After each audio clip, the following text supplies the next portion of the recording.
Hello दोस्तों, स्वागत है आप सभी का मेरे यूट्यूब चैनल पर। तो जैसा कि हम लोग देख रहे थे इग्नू बीसीए का BCS 012 का दिसंबर 2023 का सॉल्यूशन। इससे पहले मैंने इसका सभी क्वेश्चन बना के दे दिया है। ये एक पूरा प्लेलिस्ट है, तो आप लोग ज़रूर एकदम लाइन से फॉलो कीजिए। आप सब कुछ समझते चल जाओगे और सभी क्वेश्चन को एकदम अच्छे से बना पाओगे। ठीक है, तो अभी देखिए हम लोग देखने वाले हैं 4 का C।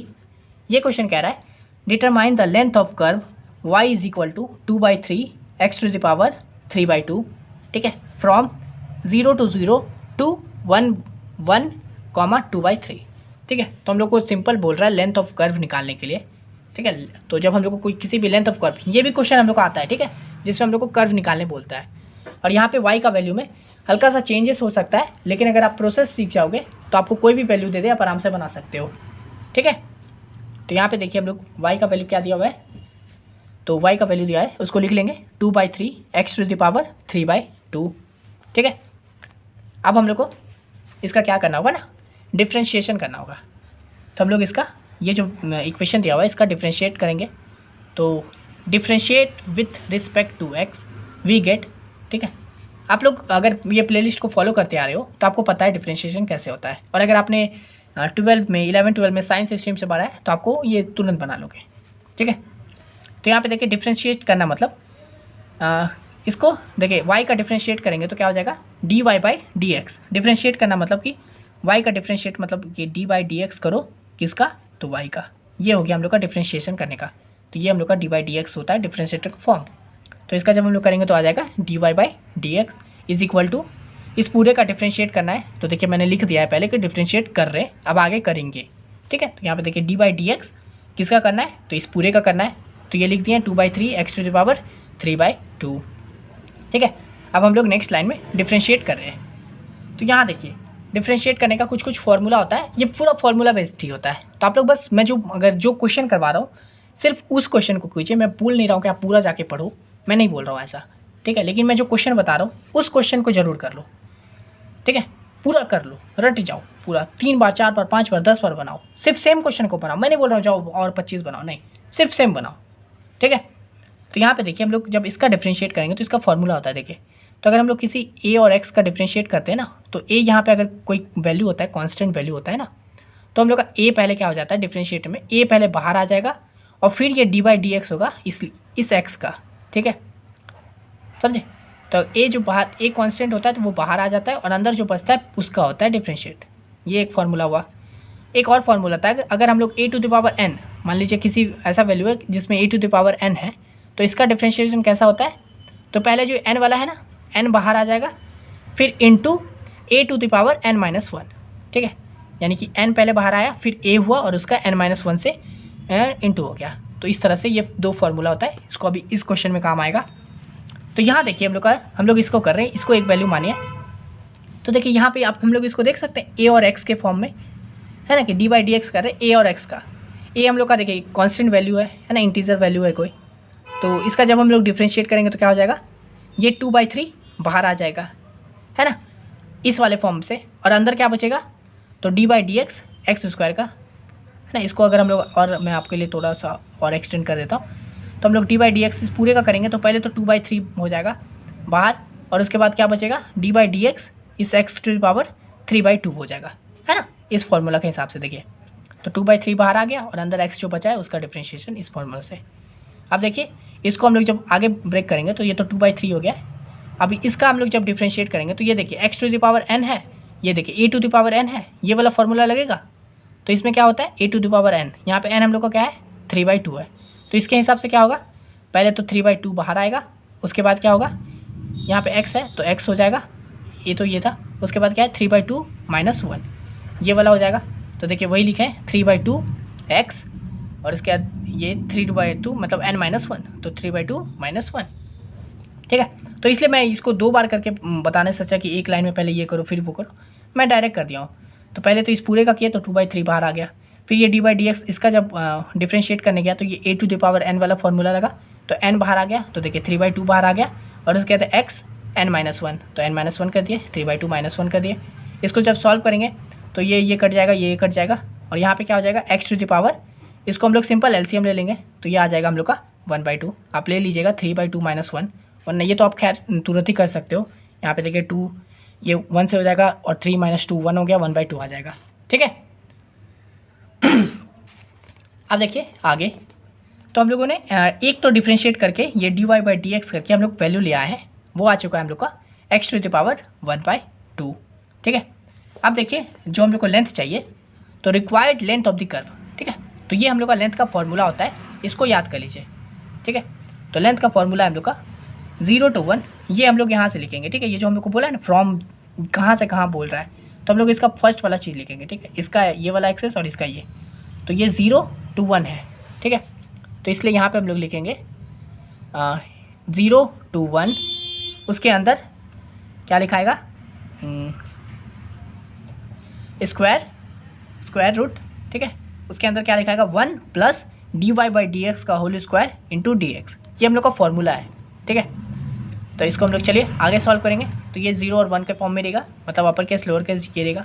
1 + dy/dx का वैल्यू अब हम लोग निकाले हैं, और ये हम लोग इसलिए निकाले थे ताकि यहाँ पे जो हम लोग का फॉर्मूला है ना लेंथ ऑफ द कर्व, इसमें dy/dx चाहिए होता है, इसलिए हम लोग यहाँ पे निकाले हैं। तो यहाँ पे हम लोग dy/dx का वैल्यू पुट कर देंगे, x⁴ 1/2 का होल स्क्वायर है तो होल स्क्वायर इंटू dx। इसको आगे सॉल्व करेंगे तो 0 1 सेम रहेगा। इसको सॉल्व कीजिए तो क्या हो जाएगा, ये 1/2 है और ये पूरा होल में है, तो आपको पता है ये क्या हो जाएगा, दोनों मल्टीप्लाई में हो जाएगा, तो 2 2 कट जाएगा, तो क्या बचेगा सिर्फ x⁴ 1, यानी कि ये 1 प्लस और x⁴ 1, तो मतलब x ही हुआ इंटू dx। ठीक है, तो आप देखिए अब हम लोग यहाँ पे क्या करेंगे ना, इसके आगे अब तो ये हम लोग का वैल्यू, अब आगे इसमें कुछ भी ब्रेक नहीं कर सकते हम लोग इसको। तो अब हम लोग को ना इसको, ये जो रूट अंडर है 1 + x, इसको हम लोग इस फॉर्म में लिखेंगे। ठीक है, यानी जो y = दिया हुआ था, तो यहाँ पे क्या दिया है 2/3 x⁴ 3/2, तो इस x की जगह पे हम लोग अब कर देंगे 1 + x। ठीक है, बस सिंपली यहाँ पे जो वैल्यू आया ना उसको कर देंगे। तो देखिए वही कर दिए, तो ये हो जाएगा 2/3, x की जगह पे हम लोग क्या लिख देंगे, तो 1 + x का पावर 3/2। ठीक है, यहाँ पे जो है तो ये हो गया पावर 3/2, और उसके बाद ये जो हम लोग अभी तक ले रहे थे अपर लिमिट लोअर लिमिट, अभी हम लोग इसको हटा देंगे और ये आ जाएगा हम लोगों का 0 और 1। ठीक है, तो इस फॉर्म में आ गया है। अब बस हम लोग सिंपली क्या करेंगे, ये जो है ना अपर वाला यानी 1 है, पहले हम लोग x का वैल्यू में पहले ये वाला 1 पुट करेंगे, और उसके बाद माइनस ये लोअर लिमिट में x वाला वैल्यू पुट करके, मतलब x जो लोअर लिमिट का वैल्यू है उसको x में पुट करके माइनस कर देंगे, यानी कि पहले ये upper limit minus lower limit. ठीक है, ये करना है हम लोग को।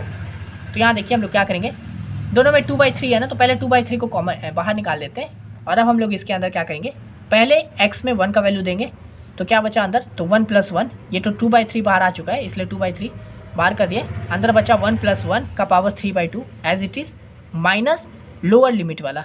ठीक है, तो ये अब x में हम लोग 0 पुट कर देंगे, तो 1 + 0 हो गया। ठीक है, x की जगह 0 हो चुका है, का पावर 3/2 कर देंगे।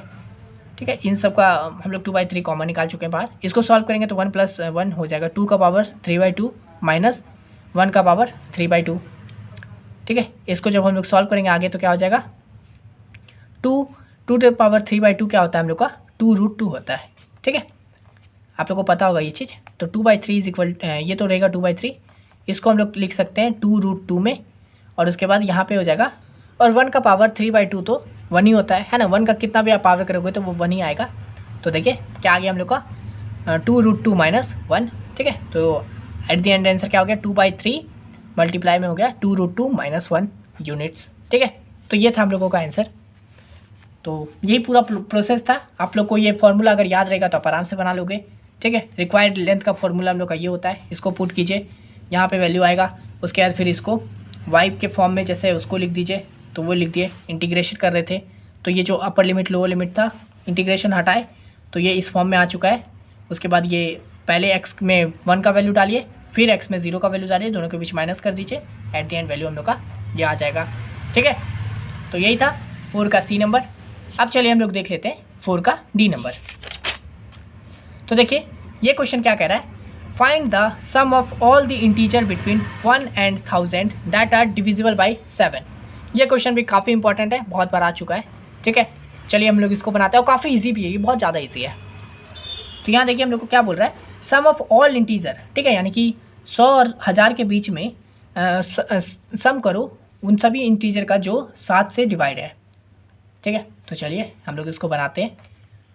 तो number which are divisible by 7 are, 100 और 1000 के बीच में क्या होगा, जो 7 से डिविजिबल है। ठीक है, तो 100 और 1000 के बीच में 100 के बाद कौन सा नंबर है जो 7 से डिविजिबल होगा। ठीक है, तो इसको आप लोग निकालने के लिए आप ऐसे कर सकते हो, 100/7 कर देना। ठीक है, यानी कि 7 को 100 से डिवाइड करो, मतलब 100 को 7 से डिवाइड करो तो क्या आ जाएगा, 7 एकम 7 3 है ना, 20 ये आ गया। तो 7 चौके 28, अंदर यहाँ पे क्या बचा, 2 बचा है ना। तो यानी कि 7 जो है ना वो 100 को डिवाइड नहीं कर पा रहा है, लास्ट में 2 बच जा रहा है। यानी कि इसका मतलब हम लोग का क्या हो गया ना कि आगे 100 के बाद हम लोग इसमें ऐड करेंगे तो क्या आता, 107 आता। आप बोलते हैं कि 107 हो पाएगा कि नहीं, तो 107 नहीं हो पा रहा है क्योंकि यहाँ पे 2 बच जा रहा है, इसलिए हम लोग का यहाँ पे हो जाएगा 107 - 2 यानी कि 105। तो ये पहला नंबर है जो 7 से डिवाइड होगा 100 और 1000 के बीच में। ठीक है, इसको करके देखिए, 105 इंटू मतलब डिवाइडेड बाई 7, तो क्या हो गया, 7 एकम 7 3 बचा, 7 बचे 35। ठीक है, तो इस तरह से कर सकते हो। या फिर आप डायरेक्ट ऐसे, जैसे हम लोग बेसिक सोचते हैं तो क्या सोचेंगे, 100 के बाद कौन सा नंबर होगा जो 7 से डिवाइड होगा, तो 7 ऐड कर देते तो 107 होता। तो 107 को करके देखते हैं क्या हो पाएगा, तो 7 एकम 7 3 बचा, क्या 7 बचे 35, तो 2 बच गया। अरे वाह, ये तो 2 बच चुका है, यानी कि नहीं हो पा रहा है। तो इसमें से हम लोग 2 माइनस कर देंगे, तो 107 किए थे तो 2 माइनस कर दिए तो 105 से हो गया है ना। इसी तरह से फिर 105 है, उसके बाद कौन सा होगा, तो अब तो सिंपल है, पहला पता चल चुका है, 7 ऐड कर दीजिए तो 105 + 7 112 + 7 119। इसी तरह से चलते चलते हम लोग को लास्ट करना है 1000 के बीच, मतलब 1000 से पहले कौन सा होगा। तो चलो 1000 से पहले का करके देते हैं हम लोग, फिर सिंपल वही दिमाग लगाएंगे, क्या 1000 खुद हो पा रहा है, तो 1000 × 7 कर लेते हैं। वैसे तो ये खैर इतना बार आप जब बना लोगे, बहुत बार बना लोगे तो आपको पता रहेगा 105 है 994 है, लेकिन मान लीजिए आपको बिल्कुल ही नहीं पता है, तब कैसे फाइंड करोगे। तो चलो इसको करके देखते हैं, डिवाइड हो जाएगा तो सही है। तो 7 एकम 7 3 बचा 0, क्या हो गया 7 चौके 28 है ना, 2 बचा 0, फिर क्या हो जाएगा 7 दूनी 14, क्या बचा 6, लास्ट में 6 बच जा रहा है, यानी कि 1000 पूरा तो नहीं हो पा रहा है, 6 बच जा रहा है। तो हम लोग क्या करेंगे, 6 माइनस कर दो ना यार, 1000 में से 6 माइनस कर देंगे तो 994, ये 7 से ज़्यादा है क्या, करके देखते हैं। 7 एकम 7 2 बचा, 7 चौके 28 है ना, 1 बचा, 7 दूनी 14, हाँ चला गया। तो हम लोग को पता चल चुका है लास्ट एलिमेंट क्या हो जाएगा, 994। ठीक है, तो ये हम लोग निकाल दिए कि कौन कौन नंबर 100 और 1000 के बीच में जो 7 से डिविजिबल है। ठीक है, तो चलो ये हो चुका है। अब हम लोग को क्या निकालना है, सम निकालना है इन सभी का। तो चलो सम करते हैं। तो हेयर a = 105, a मतलब फर्स्ट एलिमेंट, तो a हो गया। d हम लोगों का क्या है, देखिए ये AP का फॉर्म में है ना, 105 107 सबके बीच में 7 7 का गैप है। तो हम लोग का d कितना है, तो d है 7 है ना, a2 - a1 कर देते हैं तो 112 - 5, खैर वो करने का क्या जरूरत है, डायरेक्ट हम लोग को पता है d 7 है। और l, ठीक है, लास्ट एलिमेंट हम लोग को भी पता है कि 994 है। तो देखिए नंबर ऑफ टर्म्स n = हम लोग का ये फार्मूला होता है नंबर ऑफ टर्म्स फाइंड करने के लिए, यानी कि इसमें कितने टर्म्स है, तो उसका फार्मूला होता है l - a / 7 + 1। ठीक है, यानी कि इसके अंदर ये जो है ना 107 5 ये कितना है, यहाँ तो हम लोग लिख दिए ना स्टार्ट 1 2 3, ये कहाँ तक जा रहा है 994, तो वो हम लोग टर्म्स निकाल रहे हैं। तो टर्म्स निकालने का फार्मूला होता है l, यानी कि जो लास्ट एलिमेंट है माइनस फर्स्ट एलिमेंट है डिवाइडेड बाय, जिससे भी करने बोला है, यहाँ पे 7 बोला है तो 7, 9 बोला होता तो 9 करते, तो यहाँ पे तो हम लोग को 7 दिया है तो 7 + 1। ठीक है, l हम लोग का है 994, a है हम लोग का 105 डिवाइड बाई 7 + 1, इसको माइनस करेंगे तो आएगा 889 डिवाइडेड बाई 7 + 1, इसको कर देंगे तो आ जाएगा 127 + 1 128। तो हम लोग को नंबर ऑफ टर्म्स हम लोग को पता चल चुका है। ठीक है, अब ये टर्म्स हम लोग क्यों फाइंड किए थे ना, क्योंकि जब हम लोग सम निकालेंगे ना तो सम का फॉर्मूला होता है s = n/2 a + l। ठीक है, ये होता है सम का फॉर्मूला AP में, तो ये याद कर लीजिएगा। ये नंबर ऑफ टर्म्स भी निकालना है इस तरह से, सम इस तरह से निकालेंगे, ये फॉर्मूला याद कर लो n/2 × a + l। n का वैल्यू हम लोग निकाल चुके हैं 128/2, a का वैल्यू पता है हम लोग को 105 है, लिख दो। l का वैल्यू 994 पता है हम लोग को, लिख दो। सबका वैल्यू पता चल जाएगा, 2 से 128 चल जाएगा 64 बार में, 105 + 994 हो जाएगा 1099। इसको जब हम लोग मल्टीप्लाई कर देंगे तो आ जाएगा हम लोग का 70,336। ठीक है, तो रिक्वायर्ड सम हो गया हम लोग का 70,336, यानी कि सम ऑफ ऑल इंटीजर, यानी कि 100 और 1000 के बीच में जो 7 से डिवाइड है ना, उन सभी को ऐड करेंगे तो हम लोग को आ जाएगा 70,336। यानी कि इसको सबको ये 105 + 112 + 119 प्लस इस तरह से 126 प्लस आगे बढ़ते बढ़ते 994 तक जाएगा, तो उसका सम हो चुका है 70,336। सिर्फ यही था, समझे। देखिए कितना छोटा सा क्वेश्चन था। ये नंबर ऑफ टर्म्स, ये आपको ये सब करने का ज़रूरत नहीं होगा, ठीक है। आप डायरेक्ट कर लोगे। 105, 112, 119, 994, बहुत सिंपल है। फॉर्मूला निकाले, टर्म्स निकाले, सम निकाले, वैल्यू डाले, पुट कर दिया, आ गया। तो ऐसा कहते हैं वीडियो आपको सही से समझ में आ गया होगा। और अगर आपको इसका PDF चाहिए तो मैं बता ही चुका हूँ, इंस्टा पे मैसेज कीजिए, फ्री नहीं है, पेड PDF है। मैं बता दूंगा कैसे पे करना है, आप पे करोगे और मैं ये PDF प्रोवाइड कर दूंगा। और इंस्टा का लिंक डिस्क्रिप्शन में दिया हुआ है। अगर आप इग्नू से में हो, BCA पढ़ रहे हो, तो ये चैनल आपके काम का है। मैं इस चैनल पर पूरा प्रॉपर प्रीवियस ईयर सॉल्व करवाता हूँ, ठीक है। आप किसी भी सेमेस्टर में, फर्स्ट, सेकेंड, थर्ड, फोर्थ, फ़र्क नहीं पड़ता, सभी का सॉल्यूशन आपको यहाँ पे मिल जाएगा, ठीक है। तो आप वो भी देख सकते हो। अगर आप BCS 12 का देखना चाहोगे तो मैं इसका और भी प्रीवियस ईयर सॉल्व करवा चुका हूँ, तो उसे भी ज़रूर देख लीजिएगा। सभी प्लेलिस्ट को ज़रूर एक्सेस कीजिएगा, उन सभी का लिंक मैं आपको डिस्क्रिप्शन में भी दे दूँगा, ठीक है। तो इस वीडियो के लिए इतना ही, मिलते हैं नेक्स्ट वीडियो में, तब तक के लिए धन्यवाद।